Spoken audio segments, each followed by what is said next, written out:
Evening sir. हाँ बेटा, good evening.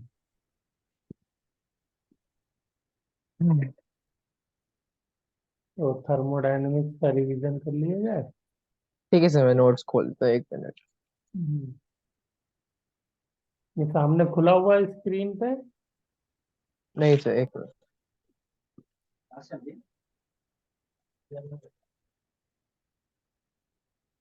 अम, एक मिनट सर। हाँ सर।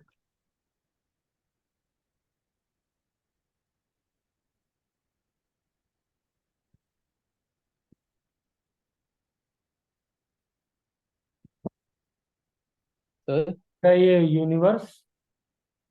हाँ, हाँ सर। open कर लीजिए। और ये वीडियो, क्योंकि मतलब इसमें चैप्टर अच्छा खासा कवर हो जाएगा, तो इसलिए आपके लिए एक शॉर्ट वीडियो बन जाएगा रिवाइज करने के हाँ लिए, सर। रिवाइज करना हो। तो थर्मोडायनेमिक्स में हम लोग सबसे पहले पढ़ेंगे यूनिवर्स क्या होता है। तो यूनिवर्स दो चीजों से मिलकर बना होता है, सिस्टम एंड सराउंडिंग। ठीक है ना। सिस्टम यस वो सर। पार्ट होता है यूनिवर्स का जो हम स्टडी करते हैं, अंडर ऑब्जर्वेशन होता है। और उसके अलावा जो भी पार्ट है यूनिवर्स का, वो सब सराउंडिंग कहलाता है। ओके। यस। हम्म, अब आगे चलते हैं। इसके बाद हमें क्या पढ़ना है? इसके बाद हमें type of system. Types of system. तीन टाइप के सिस्टम होते हैं, ओपन, क्लोज एंड आइसोलेटेड। नाम से ही पता चल रहा है, ओपन वो है जिसमें मास और एनर्जी दोनों ट्रांसफर हो सके सराउंडिंग से, सिस्टम में। ठीक है। यस।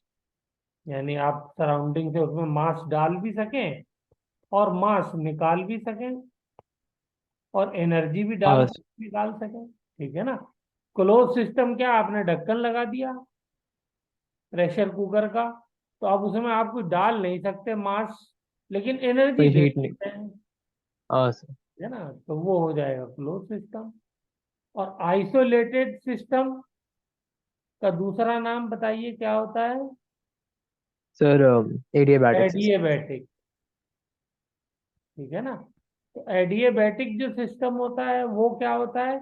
वो जैसे हमारा थर्मोफ्लास्क होता है, चाय वगैरह की केटल जो होती है, जिसमें ना तो एनर्जी ट्रांसफर हो सकती है सराउंडिंग के साथ, और मास तो हो ही नहीं सकता। ओके। Yes sir. हम्म। अब जो सिस्टम होते हैं इनकी दो प्रॉपर्टीज हमको पढ़नी है। इनकी दो तरीके की प्रॉपर्टीज के बेसिस पे सिस्टम को डिफाइन किया गया है। हाँ एक सर। होती है इंटेंसिव, एक होती है एक्सटेंसिव। Yes sir. इंटेंसिव नाम से ही पता चल रहा है। इन मैंने क्या बताया था? इनसे इंडिपेंडेंट। Sir, independent.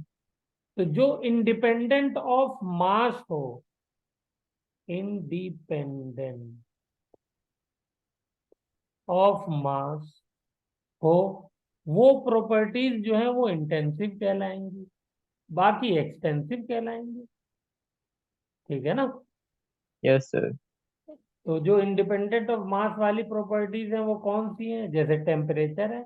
अब मान लिए पूरी नदी है, नदी में पानी का कोई टेम्परेचर है, तो वो इस पे थोड़ी डिपेंड करता है कि इस पार्ट का 1 केजी मास होगा तो अलग टेम्परेचर होगा, 10 केजी होगा तो अलग होगा, है वही। 10,000 लीटर होगा तो अलग होगा, सबका टेम्परेचर सेम रहेगा। ठीक यस है सर। ना। तो टेम्परेचर मास पे डिपेंड यही करता है। सिमिलरली डेंसिटी है पानी की, वो भी डिपेंड नहीं करेगी। कितना भी हाँ पानी, सर। चाहे एक चम्मच में हो चाहे पूरी नदी में हो, सबका, है ना। इसी तरीके से प्रेशर है, ये भी डिपेंड नहीं करता। हाँ सर। ठीक है, मास पर। जितनी भी कंसंट्रेशन टर्म्स है, सॉल्यूशन आपने बनाया, तो वो आप थोड़ा ले चम्मच में ले चाहे पूरा कंटेनर ले, सॉल्यूशन सबका कंसंट्रेशन सेम होगा। यस ठीक सर। है? इसी तरीके से रिफ्रैक्टिव इंडेक्स होता है मटेरियल का, ये भी एक क्या है, इंटेंसिव प्रॉपर्टी है, इंटेंसिव है। Independent of. भाई गिलास का अगर रिफ्रैक्टिव इंडेक्स कुछ है, तो वो गिलास छोटा हो बड़ा उससे थोड़ी फर्क पड़ता है, वो तो वही रहेगा ना। यहाँ ठीक है। यस। इसी तरीके से ईएमएफ ऑफ सेल है, सरफेस टेंशन है, विस्कोसिटी है, ये सब इंटेंसिव प्रॉपर्टीज है। एक्सटेंसिव, बस जो भी चीज मास पे डिपेंड करती हो या साइज पे डिपेंड करती हो वो एक्सटेंसिव है। जैसे वॉल्यूम है, मोल है, मास है, जितनी भी एनर्जी टर्म्स हैं वो सब की सब, internal energy, enthalpy, entropy, Gibbs free energy, heat capacity, ये सब की सब क्या है, एक्सटेंसिव प्रॉपर्टी। एक्सपेंसिव। ठीक है ना, क्योंकि ये मास पे साइज पे डिपेंड करती हैं। इनको अगर हम मास कम करेंगे तो वो प्रॉपर्टी की वैल्यू भी कम हो जाएगी। ओके।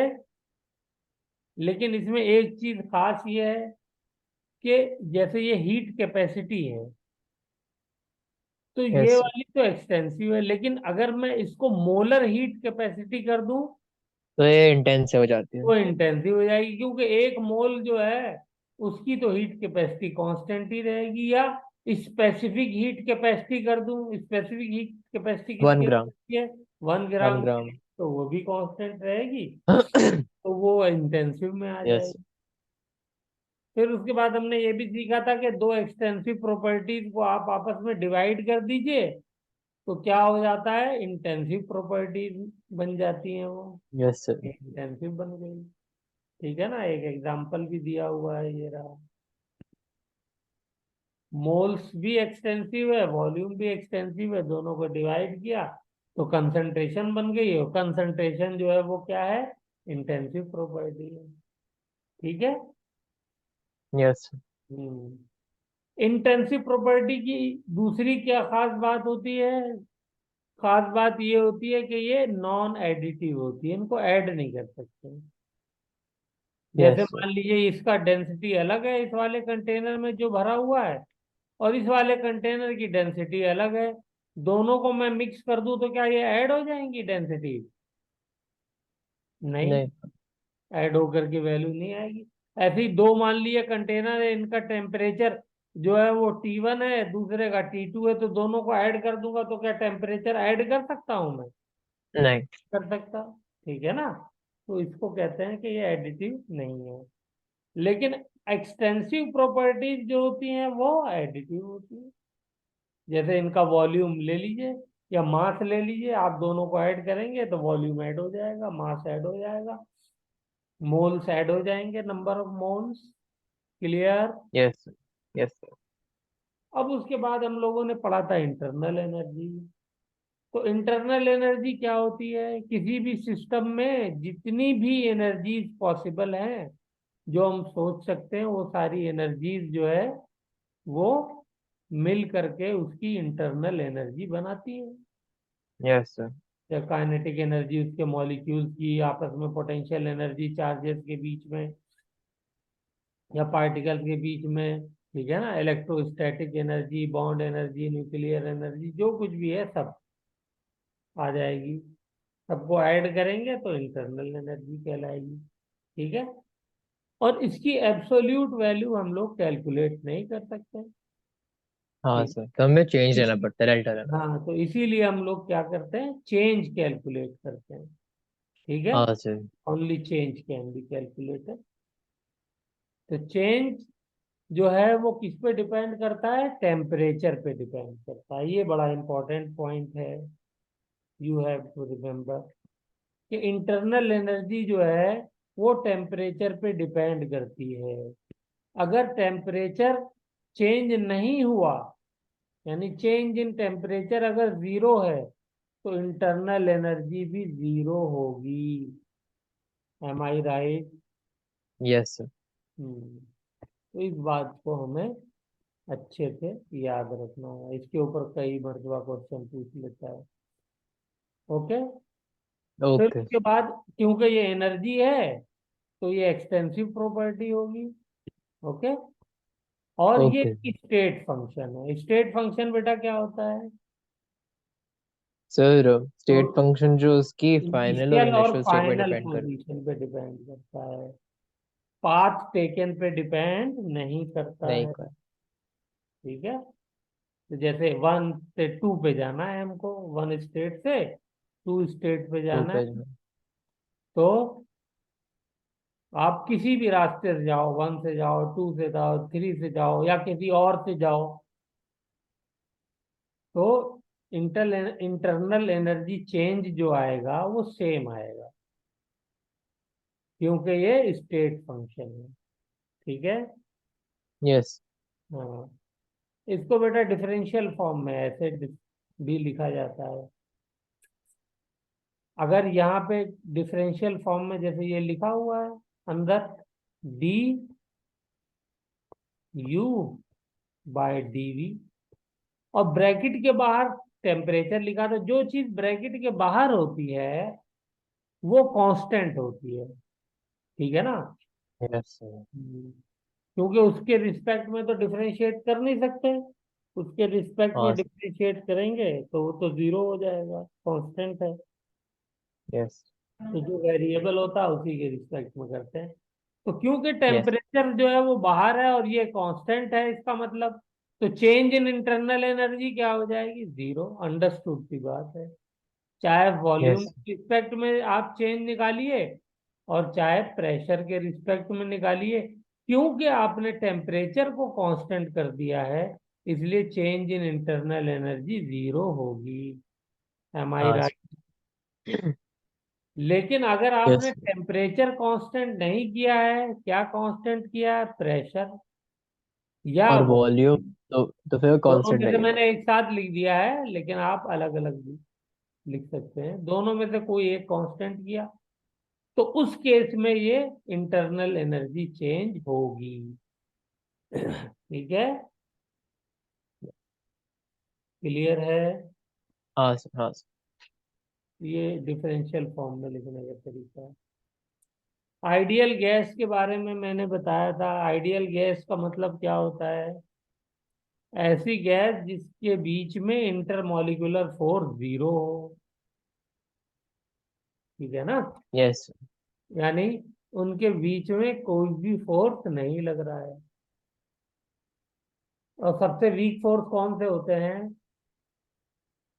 सर, ग्रेविटेशनल, हम्म, मतलब लाइक। वंडरवाल फोर्स इलेक्ट्रिकल अच्छा, वॉन्डर वॉल फोर्स। स्ट्रांग होता ओके। है। हम लोग तो गैसेस की बात कर रहे हैं ना। और हाँ वंडरवाल में बताइए कौन सा सबसे वीक होता है?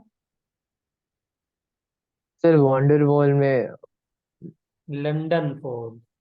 London force. ठीक है ना। हम्म। हाँ सर। बहुत 4 5 फोर्स पढ़े थे उसमें हमने। आयन डाइपोल, डाइपोल डाइपोल, हाँ sir. Dipole induced dipole, ion induced dipole, और सबसे लास्ट में लंदन फोर्स था। ठीक है ना। तो यस। लंदन फोर्स सबसे वीक होता है। तो इसके अंदर ये मान लिया जाता है कि बिल्कुल भी लंदन फोर्स भी नहीं होता। ऐसा होता नहीं है, इसीलिए आइडियल हो गई है, रियल नहीं है। Yes sir. अच्छा, दूसरा, इसका जो वॉल्यूम होगा गैस का, आपने किसी कंटेनर में भरा, तो उसके वॉल्यूम को हम जीरो मान सकते हैं। तो गैस आप ओके। कितनी भी कम लीजिए, जीरो वॉल्यूम तो हो नहीं सकता अगर हम एक्चुअल देखेंगे। हाँ सर। हाँ, रियलिटी में तो कुछ ना कुछ वॉल्यूम होगा। ठीक है, लेकिन आइडियल के लिए हम इंटरमॉलिक्यूलर फोर्स भी जीरो मानते हैं, वॉल्यूम भी गैस का जीरो। जीरो। तो ये फॉर्मूला हमारा तब वैलिड होता है, PV is equal to NRT. NRT. Okay, this is yes valid sir. For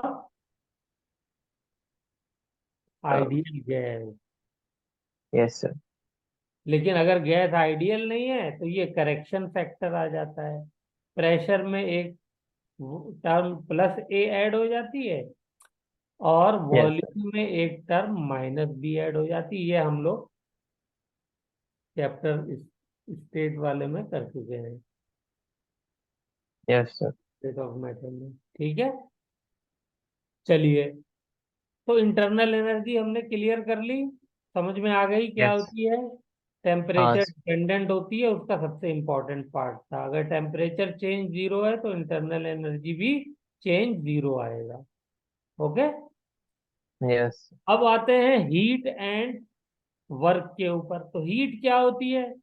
heat बेटा energy transfer due to temperature difference होती है। Yes, sir. तो एनर्जी तो बहुत सारी होती है, लेकिन जो एनर्जी टेम्परेचर डिफरेंस की वजह से ट्रांसफर होती है उस एनर्जी को हम लोग हीट कहते हैं। बस इतनी सी बात है, ठीक है ना। और अगर Yes, sir. सिस्टम को मैंने हीट प्रोवाइड की, सराउंडिंग से सिस्टम को हीट मिली, तो वो क्या ली जाएगी? पॉजिटिव। Positive. यानी मिला, जेब गर्म हुई तो पॉजिटिव, और अगर गई, जेब ठंडी So हुई तो negative. नेगेटिव। बस आसान है याद रखना। यानी अगर ऐड हुआ हीट सिस्टम में तो पॉजिटिव, और खर्च हुई तो नेगेटिव। सिमिलरली बिल्कुल वर्क के लिए है।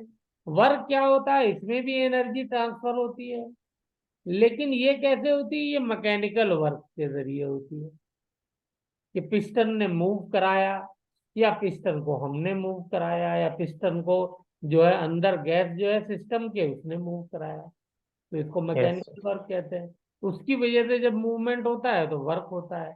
उस वर्क को हम लोग, क्या होता है, उस वर्क के जरिए से सिस्टम को एनर्जी मिलती है, या Yes, सिस्टम sir. के सराउंडिंग को एनर्जी मिलती है। तो इसमें भी बिल्कुल वही सेम साइन कन्वेंशन है। अगर सिस्टम को एनर्जी मिली तो वर्क पॉजिटिव हो जाएगा।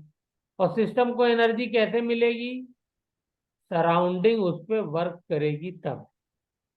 यानी मैंने Yes, वर्क sir. किया, सराउंडिंग ने किया, एक ही बात है ना। हम लोग तो एक्सटर्नल एजेंट हो गए ना। हाँ sir. और अगर गैस ने वर्क किया पिस्टन पे और पिस्टन ऊपर उठा, तो अब क्या हुआ? अब तो सिस्टम ने वर्क किया। सिस्टम ने वर्क किया ये तो मतलब सिस्टम ने वर्क पॉजिटिव। किया तो ये हो जाएगा नेगेटिव, ठीक है। और हाँ इसका सिंपल सा फॉर्मूला है, work is equal to minus P delta V. Okay. Yes.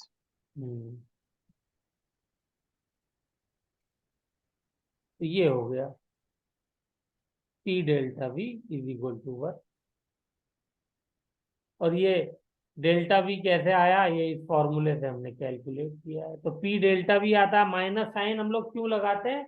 इस साइन कन्वेंशन को फॉलो करने के लिए।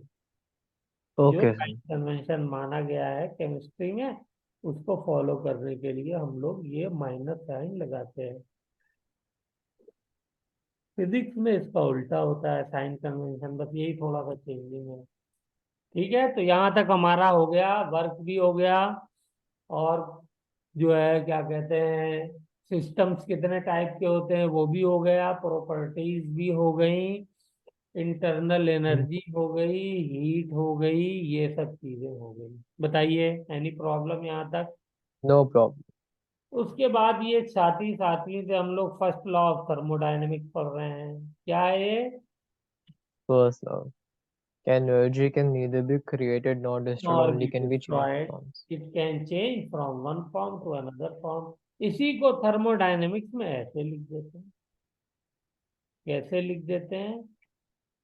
U is equal to Q plus W. तो इसमें क्या होगा? इंटरनल एनर्जी ये है, ये क्यू हीट जो आप दे रहे हैं या ले रहे हैं, ये डब्ल्यू जो सिस्टम के ऊपर वर्क कर रहे हैं या सिस्टम से वर्क करवा रहे हैं। तो जो भी सिस्टम की इंटरनल एनर्जी में चेंज आएगा वो इन्हीं दो फैक्टर्स की वजह से तो आएगा। Yes sir. बस। तो वही आपस में एक दूसरे में क्या हो रहे हैं? कन्वर्ट हो रहे हैं, ट्रांसफर हो रहे हैं। इंटरनल एनर्जी या तो हीट में कन्वर्ट हो रही है या वर्क में, या वर्क और हीट इंटरनल एनर्जी में कन्वर्ट हो रहे हैं। बोलिए, क्लियर? यस। Yes sir. लेकिन हमें मालूम है कि एब्सोल्यूट वैल्यू हम लोग इंटरनल एनर्जी की नहीं निकाल सकते हैं, नहीं निकाल सकता। इसलिए हम डेल्टा यू की टर्म में लिख दिया, तो ये फॉर्मूला हो गया। हाँ सर। बस। और डब्ल्यू साइन साइन कन्वेंशन की वजह से वर्क हम लोग क्या लेते हैं? माइनस में लेते हैं, क्योंकि माइनस में जब हम लेंगे तो साइन कन्वेंशन को ये अपने आप फॉलो करेगा, फिर हमें कुछ भी दिमाग लगाने की जरूरत नहीं है। अपने आप जो भी वर्क की वैल्यू आएगी, अगर पॉजिटिव आई तो हम समझ जाएंगे वर्क सिस्टम पे हुआ है, और अगर नेगेटिव आई तो हम समझ जाएंगे सिस्टम ने वर्क किया है। किया है। ठीक है। तो ये फर्स्ट लॉ ऑफ थर्मोडायनेमिक्स बच्चों वाली चीज ये भी हो गई। अब बेटा हम लोगों को क्या पढ़ना है? हमने टाइप ऑफ सिस्टम पढ़ा है, अब टाइप ऑफ प्रोसेसेस पढ़ लेते हैं। कितने तरीके के प्रोसेस होंगे? प्रोसेस मतलब चेंज इन सिस्टम। सिस्टम में जो चेंज आएगा तो किस किस तरीके से आ सकता है? तो पहला चेंज आएगा आइसोबारिक। ठीक है। यस। आइसोबारिक मतलब प्रेशर वॉल्यूम, कांस्टेंट के सॉरी, रूप प्रेशर में कांस्टेंट। हम चेंज ला रहे हैं। तो इसको हम ग्राफिकली ऐसे रिप्रेजेंट कर सकते हैं। ये तीन ग्राफ बनाए हैं। देखिए तीनों ग्राफ समझ में आ रहा है आपको? हाँ जल्दी से समझ के बताइए, फिर मैं पूछ लूंगा ये सर। कैसे बना। हाँ सर, पूछ सकते हैं। अच्छा, चलिए। ये वॉल्यूम टेम्परेचर वाला ग्राफ क्यों आया ऐसा straight line? Sir volume PV is equal to NRT में वॉल्यूम और टेम्परेचर डायरेक्टली प्रोपोर्शनल होते हैं, तो इसलिए ऐसा ग्राफ आ गया। वही स्ट्रेट लाइन वाली इक्वेशन से, ठीक है ना? y is equal to M X uh- uh- C. तो यहाँ पे c क्या है? 0। और स्लोप क्या है? m क्या है बताइए? सर एन आर अपॉन सी। ये वॉल्यूम। लिख लो। ठीक है, तो v डायरेक्टली प्रोपोर्शनल हो गया, ठीक है, तो ये डायरेक्ट हो गया। ठीक है। Yes volume sir. बढ़ता है तो उसको हम क्या कहते हैं? एक्सपेंशन कहते हैं। और वॉल्यूम घटता है तो उसको हम क्या कहते हैं? कॉन्ट्रैक्शन कहते हैं। अच्छा, यस सर। प्रेशर जो है वो तो कांस्टेंट है, और वॉल्यूम को बढ़ाना है, तो कैसे बढ़ाया जाएगा?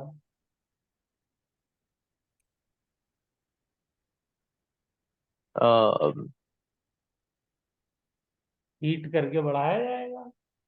हाँ सर। जब हम टेम्परेचर बढ़ेंगे तो गैसेस का एक्सपेंशन तभी होगा ना।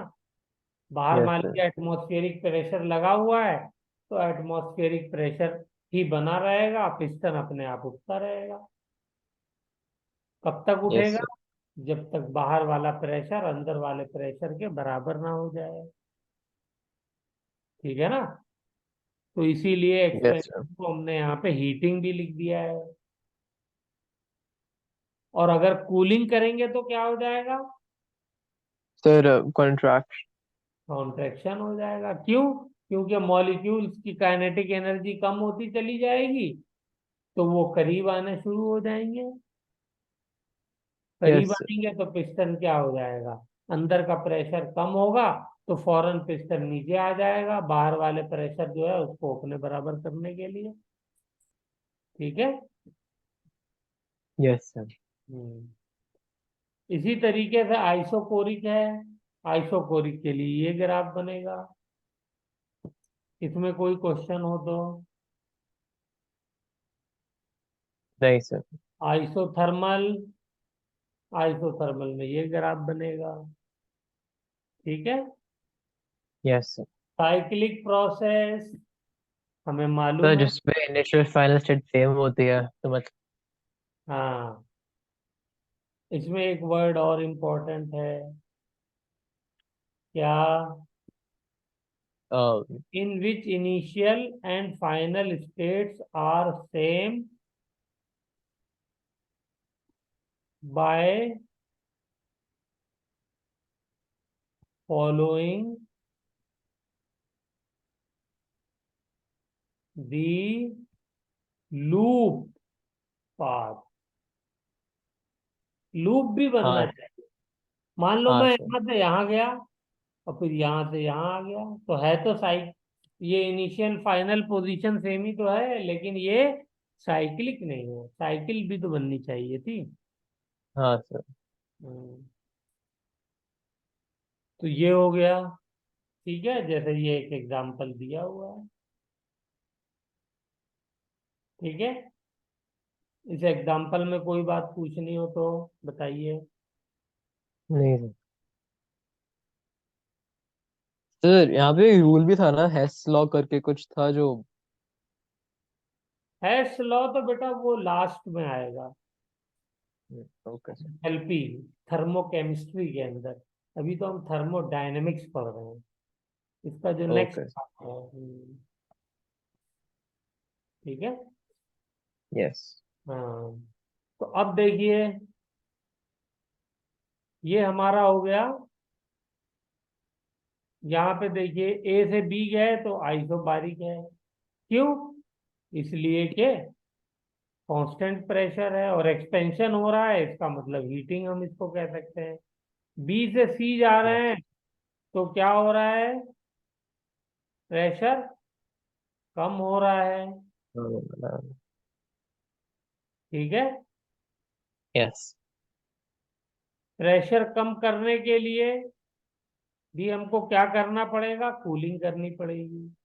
और कॉन्ट्रैक्शन के लिए भी कूलिंग करनी पड़ेगी। ठीक है। यस।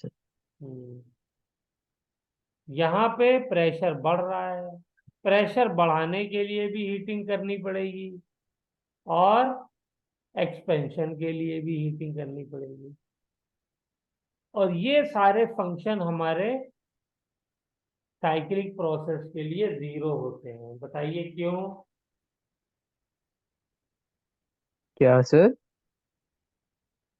ये जो आवाज कट। किए हुए हैं ये सब जीरो होते हैं साइक्लिक प्रोसेस के लिए। क्यों? सर ये के सारे स्टेट फंक्शन है सर। और ये स्टेट फंक्शन जो। ये सारे के सारे स्टेट फंक्शन है, इनका नाम जल्दी जल्दी बताइए क्या क्या है। Sir internal energy, enthalpy, entropy, Gibbs free energy और टी टेम्परेचर। हाँ, ठीक है। हाँ। अब उसके बाद हमने बहुत ही इंपॉर्टेंट चीज पढ़नी है, जिसमें बच्चों को बड़ा कंफ्यूजन रहता है। वो है रिवर्सिबल प्रोसेस और इरिवर्सिबल प्रोसेस। तो इसके बारे में हमने क्या पढ़ा था कि मान लीजिए मैंने 5 kg डस्ट रख दी है पिस्टन के ऊपर, और मैंने क्या शुरू किया कि एक एक डस्ट का पार्टिकल उठा करके नीचे हटा रहा हूं। तो क्या हो जाएगा? प्रेशर धीरे धीरे कम होगा। धीरे धीरे प्रेशर कम होगा तो पिस्टन धीरे धीरे उठेगा। तो ये बेटा कितने स्टेप में काम होगा? 5 kg सर वन डस्ट है तो इनफाइनाइट स्टेप लग जाएगा। Infinite sir. इसलिए टाइम भी क्या लग जाएगा? इनफाइनाइट लग इनफाइनाइट। जाएगा। क्या यहाँ पे प्रेशर जो है वो अंदर का और बाहर का मैं सेम कह सकता हूँ? यस। यस। प्रेशर एक्सटर्नल हर वक्त प्रेशर इंटरनल के बराबर होगा। इसीलिए ये जो प्रोसेस है क्या कहलाता है? रिवर्सिबल। मतलब किसी भी मोमेंट पे आप पुरानी वाली स्टेज में, पहले वाली स्टेज में जा सकते हैं। Yes sir. ठीक है ना? क्योंकि वो चेंज ही इतना स्मॉल है, इनफाइनाइटली स्मॉल है, कि पुरानी वाली स्टेज में पहुंचने में कोई भी प्रॉब्लम नहीं होगी। तो ये सब इंपॉर्टेंट पॉइंट है रिवर्सिबल के लिए, कि इनफाइनाइट स्टेप में होता है। इसमें प्रेशर हर मोमेंट पे चेंज हो रहा होता है, variable pressure, very very important. Infinite time लगता है, यस और सर। ये प्रैक्टिकली पॉसिबल नहीं है, बस थ्योरेटिकली पॉसिबल है। हाँ सर। ठीक है। 4 पॉइंट हो यस। गए। पांचवा, इसमें इंटरनल एक्सटर्नल प्रेशर ऑलवेज बराबर होता है, अप्रोक्सीमेटली। ठीक है। ओके। Yes sir. इसी ओके वजह सर। से हम कहते हैं कि ये हमेशा क्या होता है? It always remains in equilibrium. ये 6 पॉइंट बहुत अच्छे लिखे हुए हैं, और इसमें पूरा रिवर्सिबल प्रोसेस कवर हो गया। लेकिन इसकी जगह पर अगर मैं 5 kg की यहाँ पर कोई वेट उठा करके सीधे सीधे रख दूं, तो वन स्टेप प्रोसेस हो गया वो तो वन फिर। स्टेप मतलब प्रोसेस हो जाएगा। और फाइनाइट इसको टाइम हम में हो क्या जाएगा। कहेंगे? कि वो फाइनाइट स्टेप प्रोसेस है। वन में भी हो सकता है, टू में भी। मान लीजिए मैंने 2 स्टेप में किया तो एक 2 kg का रख दिया, एक 3 kg का रख दिया। या 3 स्टेप में किया तो पहले 2 kg का रखा, फिर 2 kg का, फिर 1 kg का। ठीक है, तो फाइनाइट होता है। और ये प्रोसेस पूरा का पूरा कांस्टेंट प्रेशर, आपने 2 kg का जैसे ही रखा तो थ्रो आउट प्रेशर जो एक बार पिस्टन पे वेट की वजह से मेंटेन हो गया वो मेंटेन रहेगा। जब तक के यस अंदर का उसके बराबर नहीं हो जाता तब तक वो नहीं रुकेगा। बाहर वाला प्रेशर तो बराबर ही रहेगा ना, वही रहेगा जो बन गया। बोलिए। हाँ सर। तो एक्सटर्नल प्रेशर जो है थ्रो आउट कांस्टेंट रहता है। तो जिस भी सिस्टम में क्वेश्चन के अंदर हमें एक्सटर्नल प्रेशर दे दे, इसका मतलब वो इरिवर्सिबल प्रोसेस हो गया। ये भी पहचानने का तरीका है। ठीक है ना?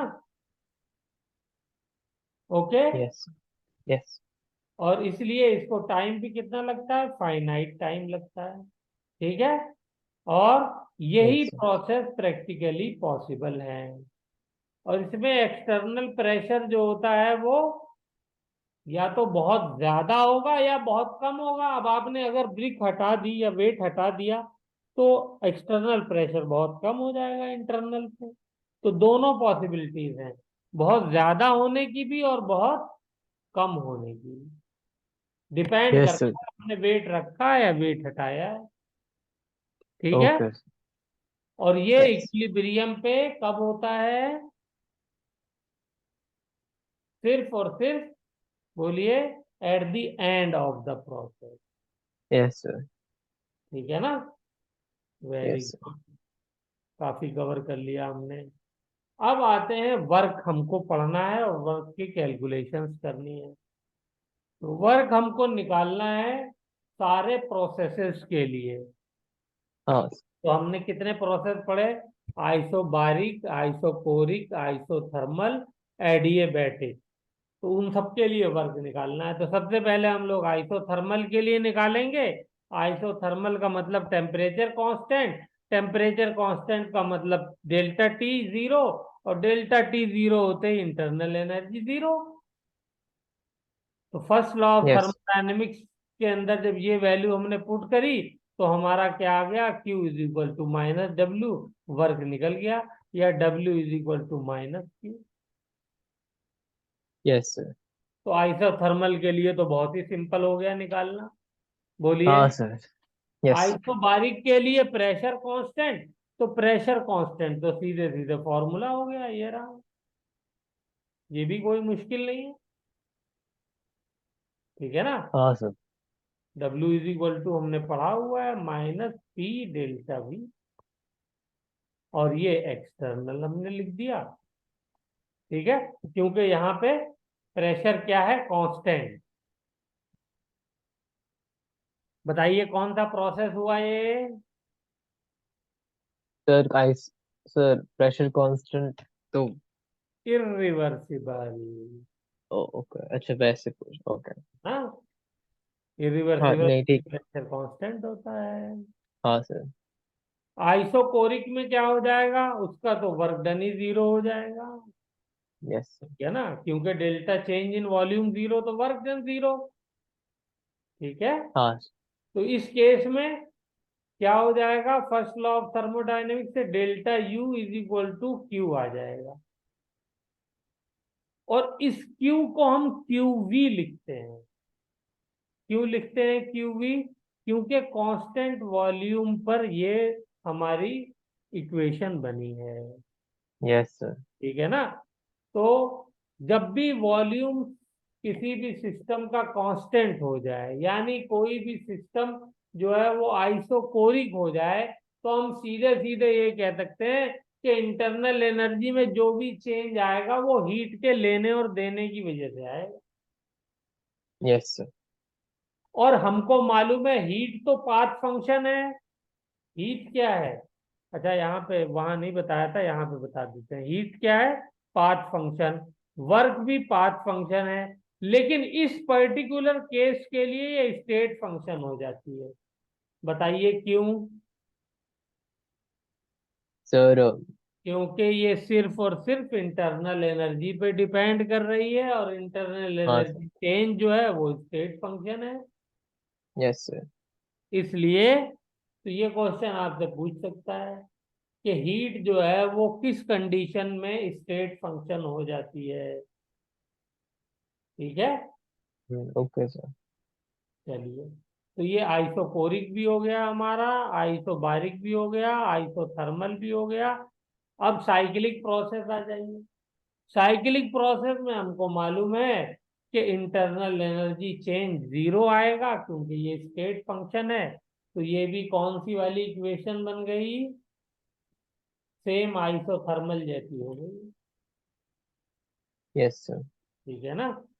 नेक्स्ट इज वेरी इंपॉर्टेंट, सबसे ज्यादा बच्चों को डर इसी प्रोसेस से लगता है, एडिएबैटिक से। और इसी को हमें काफी डिटेल में भी पढ़ना है। तो हाँ सर। एडिएबैटिक प्रोसेस जो है वो क्या है? जिसके अंदर हीट ट्रांसफर नहीं हो सकती, यानी क्यू जो है वो जीरो हो जाए, सिस्टम जो है वो आइसोलेटेड हो। तो उस केस में अगर क्यू जीरो हो जाएगी तो इंटरनल एनर्जी क्या हो जाएगी? एडिएबैटिक वर्क के बराबर हो जाएगी। और यहाँ पे वर्क जो है वो क्या हो गया? State function. आइसोकोरिक में हीट स्टेट फंक्शन हो गई थी, एडिएबैटिक हाँ में सर। वर्क जो है वो वर्क स्टेट स्टेट का। फंक्शन हो गया। ठीक है। इतनी बात याद रखते हैं, फिर उसके बाद अब कैलकुलेशंस करते हैं इसकी वर्क की। ठीक है। तो यस सर। कैलकुलेशन पहले आइसोथर्मल प्रोसेस के लिए करेंगे। और क्योंकि जो है वो प्रोसेस दो तरीके के होते हैं, एक रिवर्सिबल और एक इरिवर्सिबल, तो दोनों के लिए हम लोग निकालेंगे। ठीक है। तो पहले इरिवर्सिबल के लिए निकालते हैं। तो इरिवर्सिबल के लिए तो बहुत आसान है, यही फॉर्मूला लग जाएगा जो है। ठीक है ओके ना। सर। क्योंकि प्रेशर एक्सटर्नल कांस्टेंट है, ये बाहर आ जाएगा डेल्टा वी। अब डेल्टा वी को मैं ऐसे भी लिख सकता हूँ, V final minus V initial. ठीक है। Yes sir. और V final minus V initial को मैं ऐसे भी लिख सकता हूँ, जैसे ये लिखा हुआ है, P V is equal to N R T से। तो अब जैसी क्वेश्चन की रिक्वायरमेंट होगी वैसा मैं लिख लूंगा, इसमें कोई नई बात तो है नहीं। ठीक है। Yes sir. ओके। तो इरिवर्सिबल में ऐसा हमने क्यों किया? क्योंकि एक्सटर्नल प्रेशर कांस्टेंट है। कांस्टेंट था। रिवर्सिबल प्रोसेस में प्रेशर वेरिएबल नहीं होता है, कांस्टेंट रहता है। अच्छा, क्वेश्चन में कभी कभी तो दिया रहता है क्लियर कट के इस ये एक्सटर्नल प्रेशर है, कभी कभी क्लियर कट नहीं दिया होता। नहीं दिया होता तो जो प्रेशर फाइनल प्रेशर है, ठीक है, वही यस एक्सटर्नल सर। प्रेशर माना जाता है। क्योंकि फाइनली जिस प्रेशर जो फाइनल प्रेशर होगा उसी पे तो जाके सिस्टम रुकेगा। Yes sir. तो इसलिए वही फाइनल प्रेशर को हम लोग क्या मानते हैं? एक्सटर्नल प्रेशर मानते हैं। ठीक है। यही बात यहाँ लिखी हुई है, जल्दी से पढ़ लीजिए दोनों point. If external pressure is given then the in the question, then it will मतलब it will be use, it will be use. फिर ठीक भी। है। और यस। अगर if P external is not given तो हमें क्या पी फाइनल को पी एक्सटर्नल एक मान। सर ले लेना है। ठीक है। और इक्वेशन में आर की वैल्यू क्या होगी? 1/12 लीटर 1.08 एटमॉस्फेयर मोल का। के बाद टू भी आता है, वो भी लिख देते हैं, या 1/12 सबसे अच्छा नंबर है, कैलकुलेशन में भी आसान रहता है। अब यही आइसोथर्मल में अगर रिवर्सिबल हो गया तो मसला फंस गया। अब पी एक्सटर्नल कांस्टेंट नहीं है, पी एक्सटर्नल चेंज हो रहा है, वेरिएबल है। तो जब भी यस वेरिएबल सर। चीज आती है तो हम लोग किसकी मदद लेते हैं? इंटीग्रेशन की। इंटीग्रेशन अब की। हमें क्या करना पड़ेगा? इनिशियल से लेके फाइनल पोजीशन तक इंटीग्रेट करना पड़ेगा। तो अब देखिए, ये है प्रेशर और ये है वॉल्यूम, इनको तो इंटीग्रेट ही नहीं कर सकते, वेरिएबल सेम होने चाहिए ना इंटीग्रेट करने के लिए। तो हाँ क्या सर। करेंगे हम लोग बेटा? प्रेशर को वॉल्यूम की टर्म्स में चेंज लिख कर दो। देंगे। हाँ sir. PV is equal to N R T से, तो ये चेंज कर दिया हमने। एन आर टी तो कांस्टेंट है, बाहर आ गया। तो 1